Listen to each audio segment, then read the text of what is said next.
خروج 10واں باب۔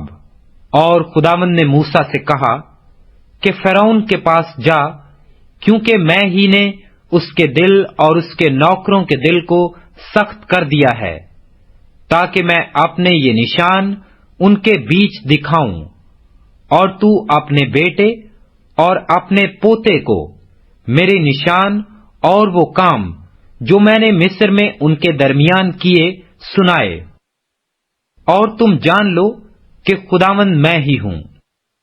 اور موسیٰ اور ہارون نے فرعون کے پاس جا کر اس سے کہا کہ خداوند عبرانیوں کا خدا یوں فرماتا ہے کہ تو کب تک میرے سامنے نیچا بننے سے انکار کرے گا؟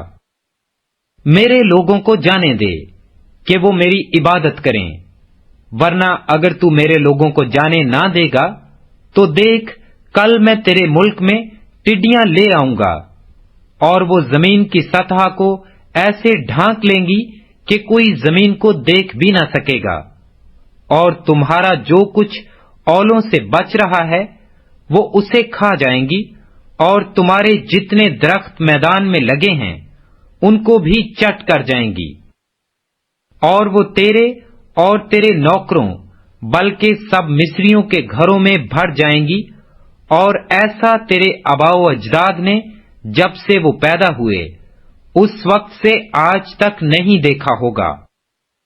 اور وہ لوٹ کر فرعون کے پاس چلا گیا۔ تب فرعون کے نوکر فرعون سے کہنے لگے کہ یہ شخص کب تک ہمارے لیے پھندا بنا رہے گا؟ ان لوگوں کو جانے دے تاکہ وہ خداوند اپنے خدا کی عبادت کریں۔ کیا تجھے خبر نہیں کہ مصر برباد ہو گیا؟ تب موسیٰ اور ہارون فرعون کے پاس پھر بلا لیے گئے، اور اس نے ان کو کہا کہ جاؤ اور خداوند اپنے خدا کی عبادت کرو۔ اور وہ کون کون ہیں جو جائیں گے؟ موسیٰ نے کہا کہ ہم اپنے جوانوں اور بڈھوں اور اپنے بیٹوں اور بیٹیوں اور اپنی بھیڑ بکریوں اور اپنے گائے بیلوں سمیت جائیں گے، کیونکہ ہم کو اپنے خدا کی عید کرنی ہے۔ تب اس نے ان کو کہا کہ خداوند ہی تمہارے ساتھ رہے، میں تو ضرور ہی تم کو بچوں سمیت جانے دوں گا۔ خبردار ہو جاؤ، اس میں تمہاری خرابی ہے، نہیں، ایسا نہیں ہونے پائے گا۔ سو تم مرد ہی مرد جا کر خداوند کی عبادت کرو، کیونکہ تم یہی چاہتے تھے۔ اور وہ فرعون کے پاس سے نکال دیے گئے۔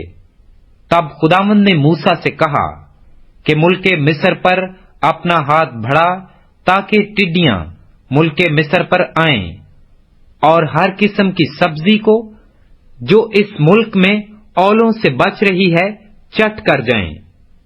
پس موسیٰ نے ملک مصر پر اپنی لاٹھی بڑھائی، اور خداوند نے اس سارے دن اور ساری رات پوروا آندھی چلائی، اور صبح ہوتے ہوتے پوروا آندھی ٹڈیاں لے آئی، اور ٹڈیاں سارے ملک مصر پر چھا گئیں، اور وہیں مصر کی حدود میں بسیرا کیا، اور ان کا دل ایسا بھاری تھا کہ نہ تو ان سے پہلے ایسی ٹڈیاں کبھی آئیں، نہ ان کے بعد پھر آئیں گی، کیونکہ انہوں نے تمام روئے زمین کو ڈھانک لیا، ایسا کہ ملک میں اندھیرا ہو گیا، اور انہوں نے اس ملک کی ایک ایک سبزی کو اور درختوں کے میووں کو جو اولوں سے بچ گئے تھے چٹ کر لیا، اور ملک مصر میں نہ تو کسی درخت کی نہ کھیت کی کسی سبزی کی ہریالی باقی رہی۔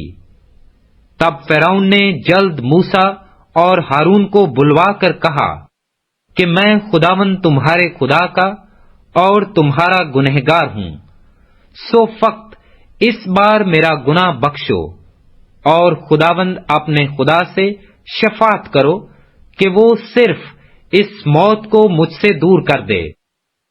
سو اس نے فرعون کے پاس سے نکل کر خداوند سے شفاعت کی، اور خداوند نے پچھوا آندھی بھیجی جو ٹڈیوں کو اڑا کر لے گئی، اور ان کو بحر کلزم میں ڈال دیا، اور مصر کی حدود میں ایک ٹڈی بھی باقی نہ رہی۔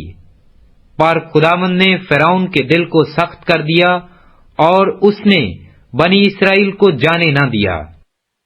پھر خداوند نے موسیٰ سے کہا کہ اپنا ہاتھ آسمان کی طرف بڑھا تاکہ ملک مصر میں تاریکی چھا جائے، ایسی تاریکی جسے ٹٹول سکیں۔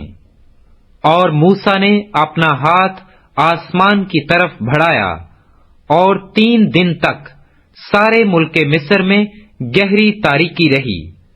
3 دن تک نہ تو کسی نے کسی کو دیکھا اور نہ کوئی اپنی جگہ سے ہلا، پر سب بنی اسرائیل کے مکانوں میں اجالا رہا۔ تب فرعون نے موسیٰ کو بلوا کر کہا کہ تم جاؤ اور خداوند کی عبادت کرو، فقط اپنی بھیڑ بکریوں اور گائے بیلوں کو یہیں چھوڑ جاؤ، اور جو تمہارے بال بچے ہیں ان کو بھی ساتھ لیتے جاؤ۔ موسیٰ نے کہا کہ تجھے ہم کو قربانیوں اور سوختنی قربانیوں کے لیے جانور دینے پڑیں گے، تاکہ ہم خداوند اپنے خدا کے آگے قربانی کریں۔